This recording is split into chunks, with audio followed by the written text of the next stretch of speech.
Fêter ses 20 ans au Japon, c'est vraiment quelque chose. Et personnellement, j'avais l'impression que j'allais me marier. Enfin, vraiment. Entre kimono, rite au temple, petite séance photo, et j'en passe, c'est vraiment une journée mais qui est hyper chargée.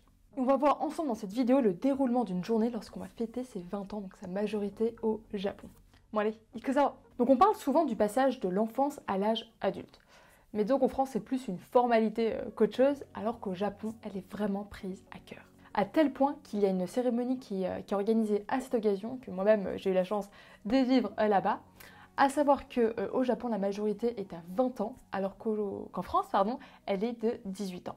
Donc pour cette cérémonie qui a lieu justement le deuxième lundi du mois de janvier, donc en fait c'est seulement les jeunes qui ont eu ou qui vont avoir 20 ans entre le 2 avril de l'année passée et le 31 avril de l'année actuelle qui vont pouvoir fêter leurs 20 ans. Donc en fait ils vont recevoir un courrier mi-décembre pour les convier à cette cérémonie et on ne peut y entrer et y participer que si on a cette invitation.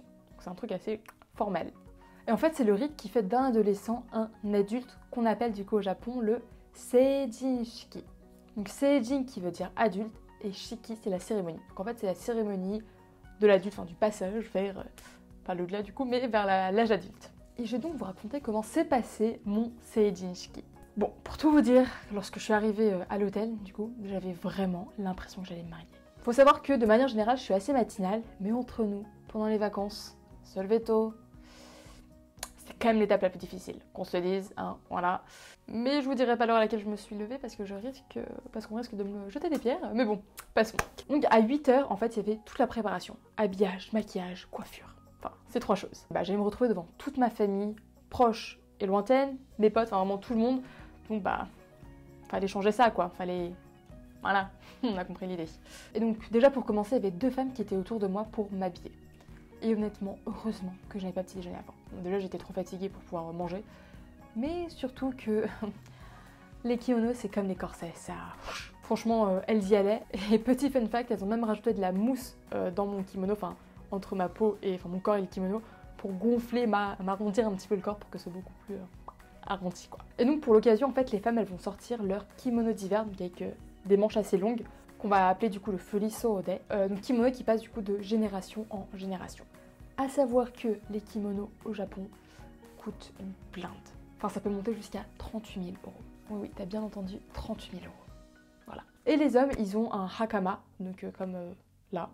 Et donc c'est leur tenue traditionnelle, même s'il y en a qui de plus en plus mettent des costumes de 3 pièces. Des costumes 3 pièces, pardon, pour le côté, voilà. Mais sinon, c'est les kimonos et hakama. Et du coup, j'ai moi-même eu la chance de porter le kimono qu'avait porté ma mère pour ses 20 ans, ma grand-mère, enfin voilà, de génération en génération, et je vous avoue que c'était assez impressionnant, hein. On peut le voir juste là. Et c'est sûr que j'ai l'air hyper détendue. En même temps, avec un corset pareil, c'était quelque chose. Et un truc que j'ai remarqué quand j'ai mis ce kimono, c'est que c'est hyper dur de marcher avec un kimono. Alors vraiment...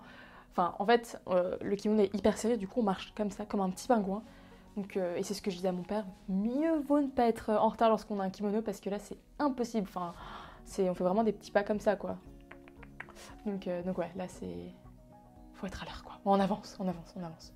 Et du coup la journée elle a commencé par une petite séance photo avec mon père et mon frère. C'était dans un petit studio, enfin c'était assez sympa parce qu'il y avait aussi ma famille proche qui était là. Et drôle aussi, surtout quand on devait prendre des photos avec mon père. Enfin, c'était un moment super drôle et sympa, surtout lorsqu'on a vu cette photo. D'ailleurs, si mon père voyait que je vous ai montré cette photo, il me tuerait. Mais bon, c'est pas le sujet. Enfin bon, donc si on habite là-bas, enfin si on habite au Japon, après la séance photo, il va y avoir une cérémonie officielle avec le maire qui va justement nous faire un discours. Enfin, il y a toute une petite cérémonie.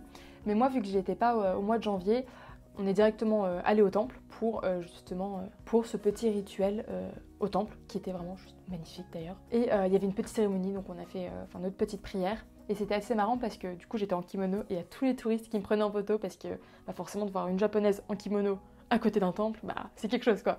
Donc j'avais l'impression d'être... ouais, c'était assez drôle. Et là on parle vraiment d'un vrai rite ancestral. On commémore en fait le départ de l'enfant et on va célébrer l'arrivée de l'adulte. Bon après toutes ces différentes étapes, on va fêter tout ça en famille, donc soit un karaoké, on va aller au restaurant, on va boire des coups dans un bar, enfin c'est vraiment la fête. Moi j'avais été avec mon oncle et une tante et des potes et mon père et mon frère, enfin c'était trop bien, on n'arrêtait pas de chanter, de danser, de boire des petites choses.